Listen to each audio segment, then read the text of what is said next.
Welcome to ChemOrbis. In this session, we will see the latest developments in the PP Europe market. We will start covering the general situation of supply-demand, then have a closer look at prices both at local and global level, and also have a look at the margin side. First, let's access the latest published weekly analysis for Northwest Europe and polypropylene. You can see publication date is the 19th of October. During that week, the prices were reported as following: 11.20, 12.50 for homopolymer and 11.70, 13.20 euro per metric ton for PP copolymer. On the right hand side, you can see the situation for feedstock and monomers. In particular, you see the situation for crude oil and naphtha for the last 5 weeks. And at the bottom you can see the table with the weekly average spot price for Europe, US and Far East. You can see that the price is more or less stable in all areas. Regarding the supply, some players reported issues with copolymer, but eventually this didn't reflect into increased prices, and in general the availability of polypropylene is good across Europe, with some imports cargoes also available. Regarding the demand, since some players, actually most players, expect that prices will soften in November, they decreased their purchases, and therefore the demand is becoming weak in the coming period, because they expect prices to soften up.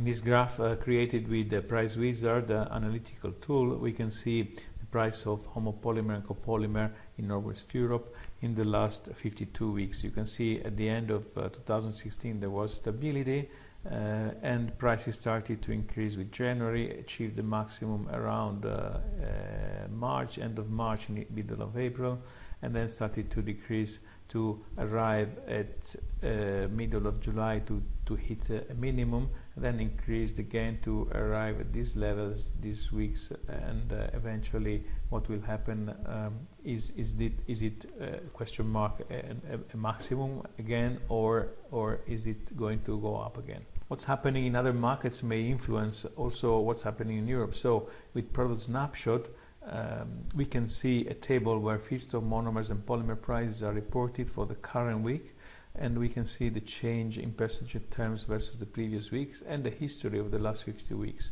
where you have the maximum and minimum highlighted, which is the volatility range during that period. And also in this volatility range you have this red bar, which is representing the current week price and within the volatility range. So if we scroll further down, you can see when you have bars on the left hand side, it means we are close to minimum. Where you have bars on the right hand side, it means we are close to a maximum for a given polymer price. We don't have time to go through each in detail, but it's also interesting to see what's happening at absolute level. So for example, in Northwest Europe, PP copolymer is reported at 11.70 euro per metric ton, whereas in China is reported at 1010, 1008. Looking at the margins is also interesting to understand a few more things. In this graph I have plotted the PP homopolymer price versus the propylene price week over week. We can show actually the difference. What is the meaning of the margin? Actually, this is theoretical margin, which means we obtain it from difference between polymer price and monomer price. In this period it was higher, in this period was smaller. So basically the margins, when they are higher, it means the producers don't feel the pressure from the margin, so they have more flexibility in their pricing strategy, whereas their flexibility is much smaller in this kind of periods where the margins are compressed. This graph instead I have added on top of PP homopolymer price the same polymer price but in China. Why is China important and any other spot market? It's because what happens in those markets tends to anticipate what will happen in our markets later on after a few weeks, maybe 3, 4, 5, 6 weeks. And particularly if you look at this last period, You see that China prices achieved a maximum at the beginning of September and then started to decrease for the whole month.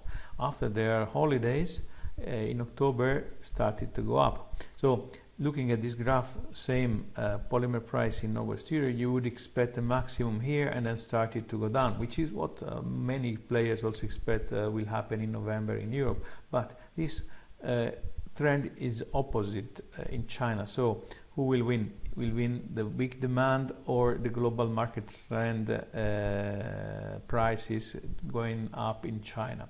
So stay with us and listen for our news in the coming weeks to learn it. With that, my synthesis is finished.